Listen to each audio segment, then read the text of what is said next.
Yes, thank you.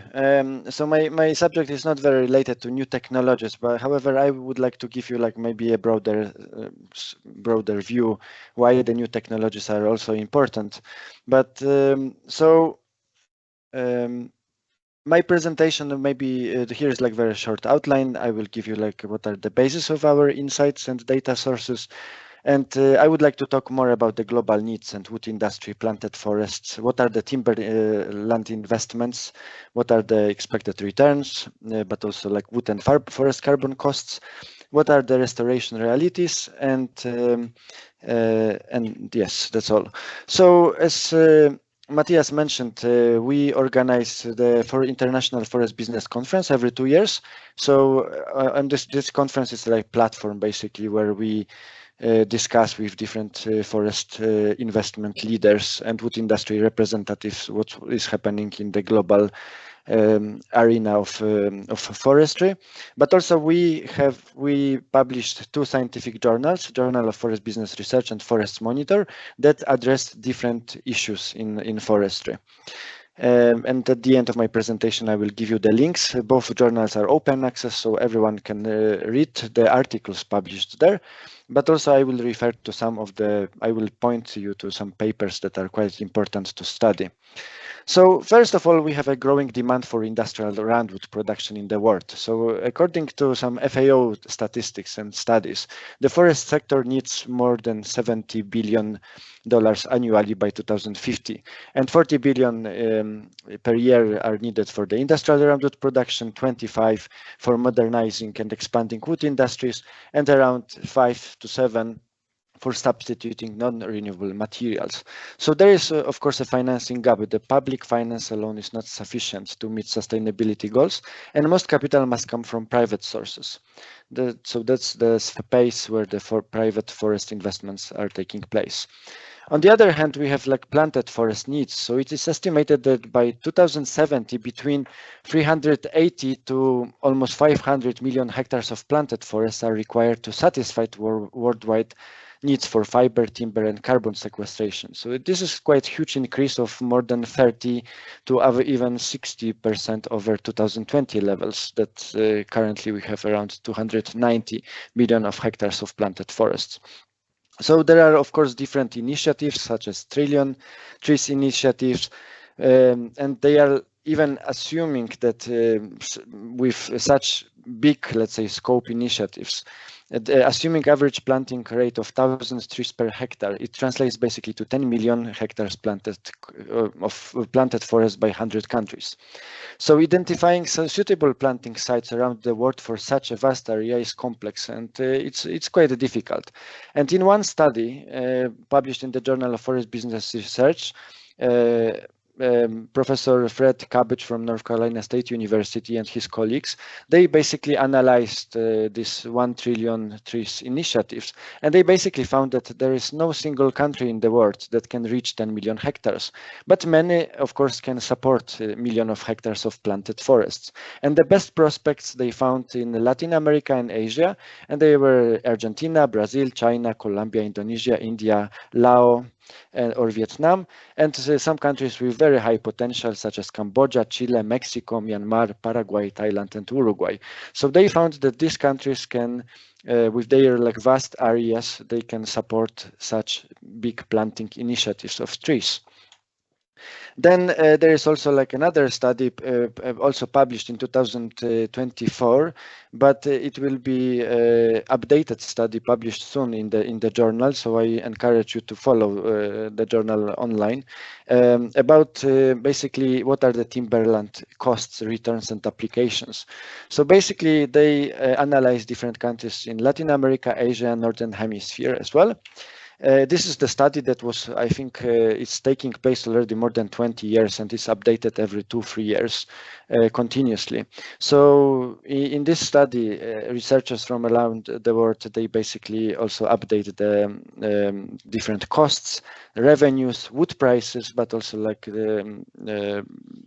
like how the growth and yield tables or growth rates are for each species. So we can clearly see that in, for example, Asia and Latin America, when you have like the Argentina and Pinus taeda, that the growth rates, like mean annual increment, are very high. So these are the growth rates that basically in the US or Europe we can be like very jealous of. So that's also the reason why a lot of plantings can happen in these countries, but also where the woods can be supplied to the market. Then if we look for the results in terms of the internal rates of returns or like returns on investments, we can see also like the countries like in Latin America can reach like very high levels from basically over 10%. And the wood costs and carbon costs, on the other hand, are relatively low. And so to produce, for example, like the wood and carbon sequestration are very low compared to, for example, the carbon prices that are currently at the market. So according to the World Bank study, they recommend basically that carbon price should be between $60 to $120 per ton of the CO2 equivalent to incentivize investors. And we can see that the prices for the compliance market are very high, but in the voluntary market are still very low. But anyway, the forest carbon offsets provide some promising opportunities for investors, and they are probably the cheapest carbon offsets that can be achieved through these natural climate solutions, such as forest investments. Then we have like what impacts forest restoration success, and then we have basically three components of this equation. One is the revenues, and they can of course be boosted by the higher tree growth rates, higher growth rates of domestic demand for wood products, and the better market access. But the costs can be, the second component is the costs, and they can be reduced by the lower forest restoration costs, seedlings, labor, for example, but also larger scale of land parcels, which can reduce transaction costs and gain scale economies. But then we can also add to the costs, of course, the new technologies that will be discussed today that can reduce and help investors with the transparency, but also like the cost reduction in their investments. And finally, we have, of course, some risks, and they are reduced by the stronger property rights and lower country risks that are quite important for investors. But however, if we look closer at Latin American region, and there were like 3 papers published, as I said, open access, everyone can read them, about Brazil, Paraguay, and Colombia. There are a lot of still issues. So even if there are like some countries like in Latin America or Southeast Asia are very promising in terms of the tree planting, they still have some challenges. And some challenges are listed here. So here are some examples from these papers that I picked up. So one is like land prices that can be quite high. Cultural preferences for non-wood forest products in construction and domestic applications. Security problems, violence associated with drug cartels, conflicts over land, some low capacity for processing industrial roundwood, or low levels of farmland titling and property rights issues, for example. Then what are other constraints? Of course, there are some time-consuming bureaucratic processes, weak judicial systems, illegal logging and associated trade, lack of oversight of public institutions, complex regulatory framework, high transportation costs from a landlocked country, for example, to overseas markets like Paraguay. So we see that forestry has a lot of challenges, especially forest investments. And this kind of the issues can a bit scary forest investors. And then talking about the illegal logging and associated trades, recently there was a published paper about the European Union Deforestation Regulation and also the United States Forest Act regarding the global deforestation and how these acts and this legislation can address them. So basically, the authors of this opinion piece, they claim and they view that U.S. Forest Act focuses on illegal deforestation only. So countries submit their territorial compliance reports. Maybe the scope is very narrow, but this regulation is aligned with the World Trade Organizations and GATT rules. that stands for the General Agreement on Tariffs and Trades. However, EU deforestation regulation applies to all deforestation, legal and illegal, and requires geolocation data, full due diligence to prove deforestation-free supply chains.